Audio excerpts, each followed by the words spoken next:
Today is February 22nd. Welcome to Big Book Daily. My name is Rob. I am an alcoholic. It's a thrill, honor, and joy to be here with you today as we journey through the Big Book of Alcoholics Anonymous and the 12 Steps and 12 Traditions. Today out of the Big Book, we're on Chapter 3, More About Alcoholism. We'll be reading page 42. Out of the 12 and 12, we're on Step 6. We'll read page 64, and we'll read today's 24 hours a day and daily reflection. So with that, I hope you all are doing well this morning, my friends. Life is good over here. As we are recording this, we're gearing up for a big snowstorm here in the rolling hills of Tennessee. Hopefully it's a big one. We haven't had a snow yet. So I'm hoping we get a little bit. But if that's the case, hey, that's just more time for reading, being present with my family, and just enjoying the fruits of sobriety. So with that, let's get to the good stuff.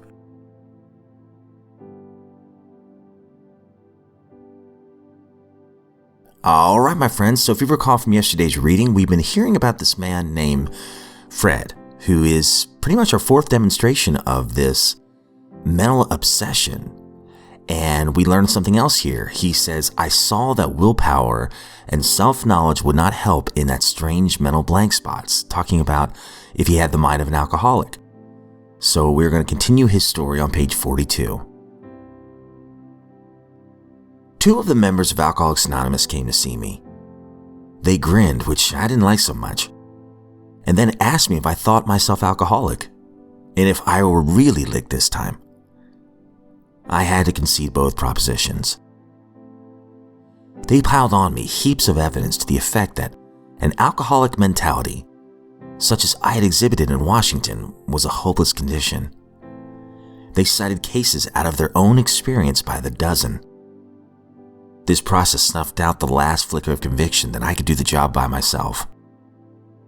Then, they outlined the spiritual answer and program of action which 100 of them had followed successfully. Though I'd only been a nominal churchman, their proposals were not intellectually hard to swallow. But the program of action, though entirely sensible, was pretty drastic. It meant that I would have to throw several lifelong conceptions out the window. That was not easy. But the moment I made up my mind to go through with the process, I had the curious feeling that my alcoholic condition was relieved, as in fact, it proved to be. Quite as important was the discovery that spiritual principles would solve all my problems. I have since been brought into a way of living infinitely more satisfying, and I hope, more useful than the life I lived before. My old manner of life was by no means a bad one, but I would not exchange its best moments for the worst I have now. I would not go back to it, even if I could.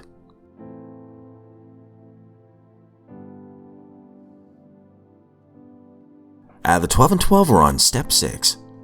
We're entirely ready to have God remove all these defects of character.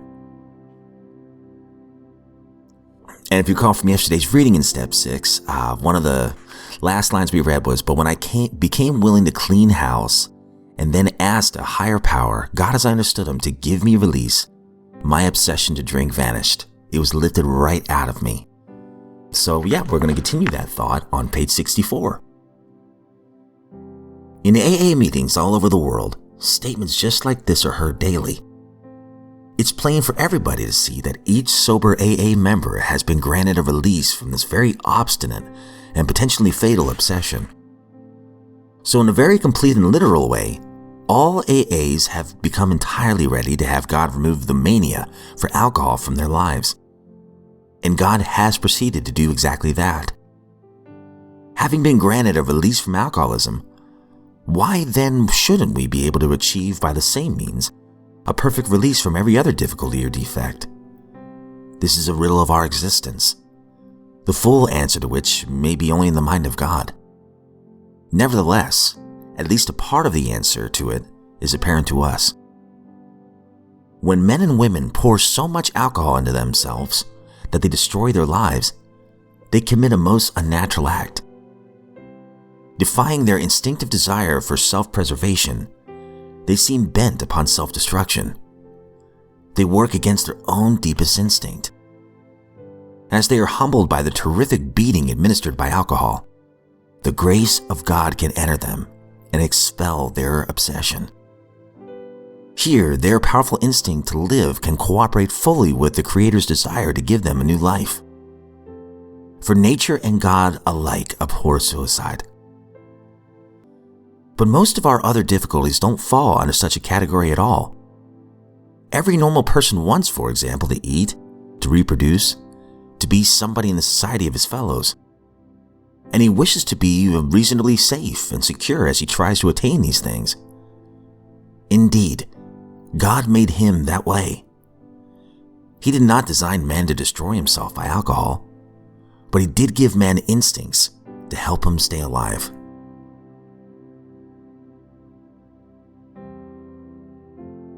"24 hours a day, February 22nd. AA thought for the day.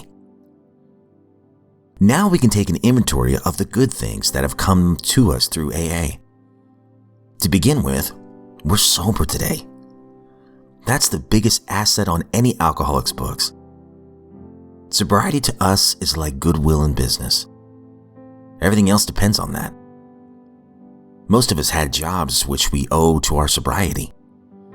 We know we couldn't hold these jobs if we were drinking, so our jobs depend on our sobriety. Most of us have families, which we either had lost or might have lost if we hadn't stopped drinking. We have friends in AA, real friends, who are always ready to help us. Do I realize that my job, my family, and my real friends are dependent upon my sobriety? Meditation for the day. I must trust God to the best of my ability. This lesson has to be learned. My doubts and fears continually drive me back into the wilderness. Doubts lead me astray because I'm not trusting God. I must trust God's love. It will never fail me, but I must learn not to fail it by my doubts and fears. We all have much to learn in turning out fear by faith.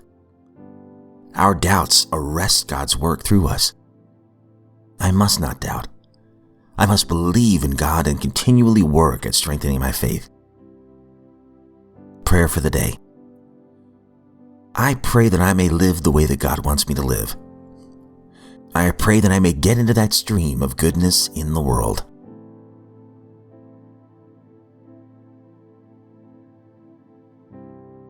Daily Reflection, February 22nd. Guidance. This means a belief in a Creator who is all power, justice, and love.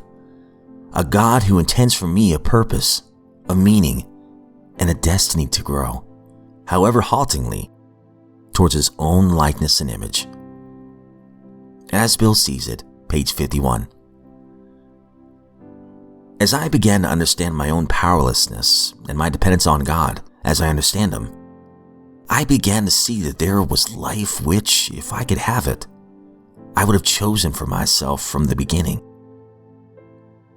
It is through the continuing work of the steps and the life in the fellowship that I have learned to see that there is truly a better way into which I am being guided.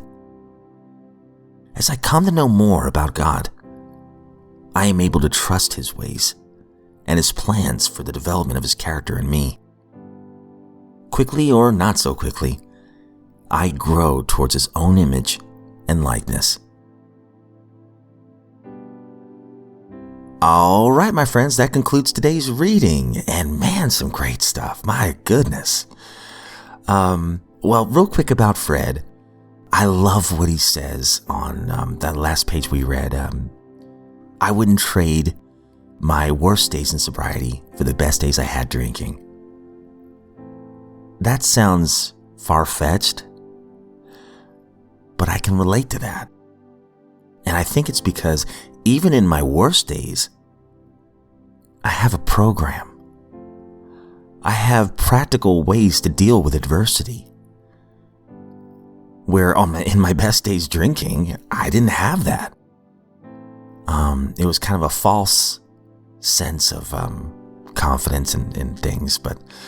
And then going into the daily reflection, the 24 hours a day, talking about how sobriety has been the foundation of my family.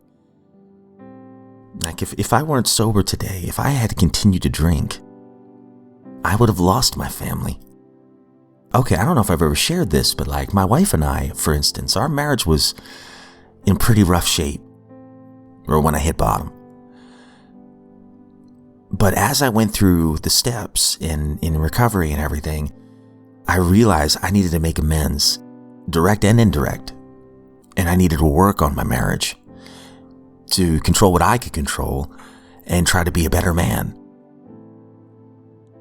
Well, in that process, I decided to do everything I could to pursue my wife, to take her out on dates, to learn more about her, to have fun with her again, for us to pray together and all kinds of things. So we worked on it, right? But it's all because I realized that I had been so selfish and self-centered in many ways. And alcohol really brought that out. Same thing with my children, I'm more present with them than I've ever been. I love to play with them and support them and be there for them in a way that I wouldn't have been in my drinking days. Once again, I would have been selfish and self-centered, trying to get them to get out of my way so I can drink some more. My job. I could keep going on and on and on. It's just beautiful what sobriety can do. And they were talking about trust. There was a couple things in there that kind of made me curious.